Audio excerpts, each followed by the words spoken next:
بسم اللہ الرحمن الرحیم۔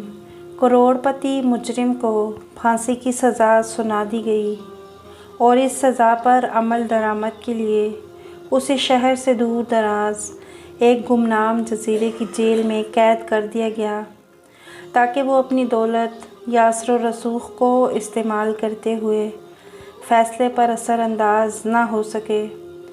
کروڑپتی مجرم نے اس جزیرے میں ہی قسمت آزمائی کا فیصلہ کیا۔ اس کے لیے اس نے جیل کے سنتری کو رشوت دینے کا فیصلہ کیا تاکہ کسی بھی طریقے سے اور کسی بھی قیمت پر جیل کے جزیرے سے باہر جا سکے۔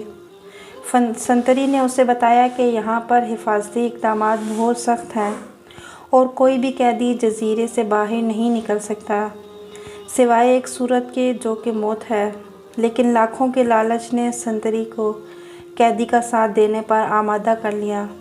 اس کے لیے سنتری نے ایک عجیب و غریب طریقہ نکالا اور اس کروڑپتی مجرم کو بتا دیا جو درج ذیل ہے۔ سنو، جیل کے جزیرے سے صرف ایک چیز جو بغیر حفاظتی انتظامات اور تفتیش کے باہر آتی ہے وہ ہے مردوں کا تابوت۔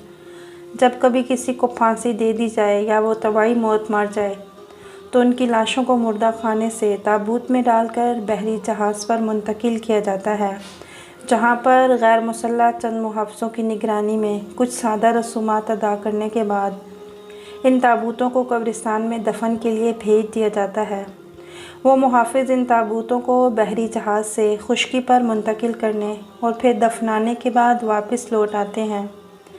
اس کارروائی پر روزانہ صبح 10 بجے اس صورت میں عمل درآمد کیا جاتا ہے کہ وہاں مردہ خانے میں تابوت موجود ہوں۔ آپ کے فرار کا واحد حل یہ ہے کہ اختتامی لمحات سے پہلے آپ کسی طرح ایک تابوت میں پہلے سے مردہ شخص کے ساتھ لیٹ جائیں۔ معمول کی کارروائی اختتام پذیر ہو، بحری جہاز سے آپ زمین اور زمین سے قبرستان پہنچ جائیں۔ وہاں جا کر تابوت کو دفن کر دیا جائے۔ جیسے ہی عملہ وہاں سے واپسی کے لیے نکلے تو میں ہنگامی رخصت لے کر آدھے گھنٹے کے اندر اندر وہاں پہنچ کر آپ کو قبر اور تابوت سے باہر نکال لوں۔ پھر آپ مجھے وہ رقم دے دیں جس پر ہم نے اتفاق کیا ہے اور میں چھٹی کا وقت ختم ہوتے ہی جیل واپس چلا جاؤں گا اور آپ غائب ہو جائیں گے۔ جو آپ کی گمشدگی ایک معمہ ہی رہے گی اور اس معمے سے ہم دونوں کو کوئی فرق نہیں پڑتا۔ آپ کا کیا خیال ہے؟ کروڑپتی نے سوچا کہ یہ ایک جنونی قسم کا منصوبہ، لیکن پھانسی کے پھندے پر جھولنے سے یہ پھر بھی 1000 درجے بہتر ہے۔ کروڑپتی نے تگڑی رقم دینے کا وعدہ کیا اور پھر دونوں نے اسی طریقہ کار پر اتفاق کر لیا۔ سنتری کے منصوبے کے مطابق اس قیدی نے اتفاق کیا کہ وہ مردہ خانے میں چپکے سے جائے گا۔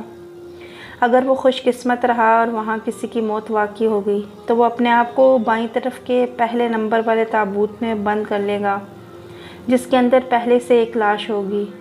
اگلے دن حسب منصوبہ سنتری کے بتائے ہوئے راستے پر چلتے ہوئے وہ کروڑپتی ایک مردہ خانے کے اندر گھسنے میں کامیاب ہوگی۔ وہاں 2 تابوت رکھے ہوئے تھے۔ پہلے تو وہ تابوت میں کسی مردے کے ساتھ لیٹنے کے خیال سے گھبرا گیا، لیکن ایک بار پھر زندہ رہنے کی جبلت اس عارضی خوف پر غالب آ گئی۔ اس نے اپنی آنکھیں بند کرتے ہوئے احتیاط سے تابوت کو کھولا تاکہ لاش کو دیکھ کر خوفزدہ نہ ہو، اور اپنے آپ کو تیزی سے تابوت کے اندر مردے کے اوپر گرا دیا۔ اس وقت تک بے چینی اور پکڑے جانے کے خوف کے ساتھ وہ انتظار کرتا رہا جب تک اس نے محافظوں کی آواز نہ سن لی۔ وہ تابوت کو جہاز کے عرصے پر لے جانے کے لیے آپس میں گفتگو کر رہے تھے۔